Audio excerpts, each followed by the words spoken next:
I think like the minorities get treated a lot worse than like a white male or a white female would get treated. I think they were both at fault, but they came down on the black person more than they did the white, and I just didn't think that was really fair. I couldn't believe he said the word nigger. That was just like, just because you're a police officer don't mean you have the freedom to say something like that. And it's just like a nasty, nasty word to use towards black people. The Connecticut Juvenile Justice Advisory Committee has been working to address the federal mandate of disproportionate minority contact, also known as DMC. The JJAC is a committee of governor-appointed volunteers whose function is to advise the governor and the legislature on the use of federal funds earmarked for juvenile justice in the state of Connecticut. Their mission is to reduce delinquency and improve Connecticut's juvenile justice system. Disproportionate minority contact is not limited to Connecticut. The term DMC is used nationwide to refer to unequal treatment of white and minority youth. Well, having worked in the court system and worked with all these agencies, is there was denial. There was denial that there was any problem, that this actually happened. Even there was no statistics to demonstrate that it was happening. Even the whatever data we had or obtained at that time was dismissed by all these people. Said no, judges, probation officers, police saying no, that's not true. We're not prejudiced, so we don't treat anybody any differently than anyone else. Well, at the same time, you knew that that was going on if you were part of the system, or even not part of the system. At least the community groups knew it was going on at all the time. Ideally, whenever a youth has contact with the juvenile justice system, the results of that contact should not be influenced by race or background. The justice system should be race neutral. In most communities, policemen are seen, and little kids see policemen as somebody who helps you out.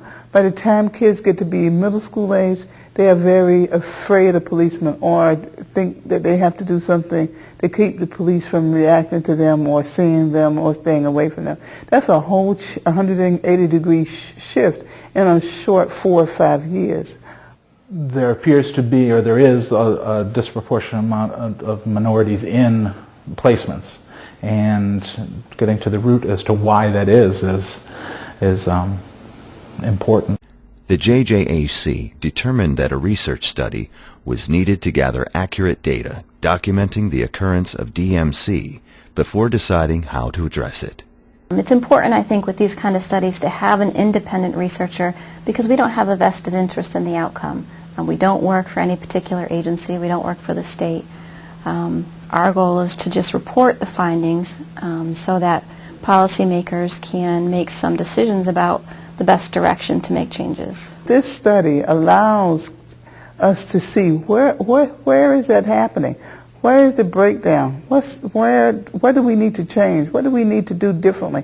What are some things we need to implement? I think that the study confirmed what most of us have always known, that there is a disproportionate application of the law to different individuals based on who they are, where they live, and what they look like.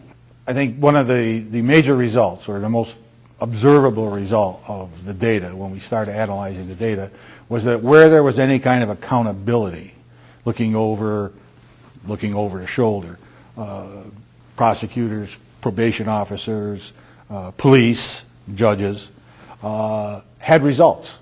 Disparate handling of juveniles can be addressed by 1. Removing or reducing practitioner discretion, 2. Requiring documentation of decisions that are made, and 3. Increasing oversight of discretionary activities. Based on the study findings, the JJAC developed 2 products. One is a patrol officer training curriculum. The other, a management tool used to identify disproportionate incident reporting in public and private correctional facilities. We've spent a lot of time into the task group to come up with the curriculum that we're using now. And one of the reasons we spent that time and spent a long period of time reflecting and going back and changing some things is that we believe in it.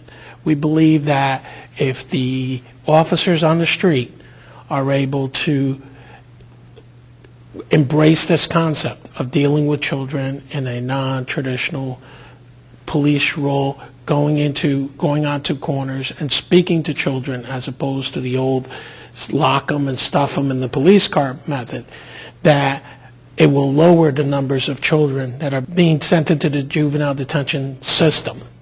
This one-day training class, led by fully certified, experienced youth officers, topics such as adolescent development, youth culture, and police-youth interactions. The training includes PowerPoint instruction, interactive group exercises, and realistic video vignettes. And you're always trying to figure out, by looking at this group, where these kids fit in. You know, I got to make an arrest. I got to do something here. They're doing something wrong. Versus now, through this training course, okay, maybe they're not doing something wrong. Maybe I can't get out, approach this group, find out what's going on. And usually they have good information for you. Actually, I was able to stop a foot pursuit that way. I actually knew who the kid was, and as soon as I called out his name, he stopped, and he put his hands up, and he came back to me. The training uses video to show the importance of officers' tone of voice, body language, and choice of words when interacting with youth. Two scenes showing the same situation, a group of youth outside a convenience store, demonstrate dramatically different approaches by the officer. Here we go, these jokers again. What are you doing here, huh? Nothing, Officer G. We're just chilling. Yeah, well, you got to move along, all right? Let's go. Time to move it now. Yo, man, why you all up in our faces like we criminals or something? We have rights here. What's up, Rashad? What up, Officer G? We're just chilling. Yeah, okay. But we got to go someplace else, okay? The officer has a lot more resources on his or her gun belt other than just the handcuffs and making an arrest. That he does have the ability, based on this training, to have a conversation with a kid and understand that it doesn't always have to be an arrest The second situation. product developed by JJAC is a management tool used to identify disproportionate incident reporting in residential facilities. So if we find in a given time frame that 50% of our admissions were of African American boys, then we're anticipating that approximately 50% of the behavioral incident reports would be pertaining to incidents involving African American residents. Provides managers and boards of directors of residential correctional facilities with important data. Once we don't inform staff that we are looking at potential issues about race in our program. If it were to become an issue, if we were to get a red flag, then we would dig deeper. The primary finding from our use of the tool at CJTS is that we don't see evidence of racial bias. So it's sort of that no news is good news.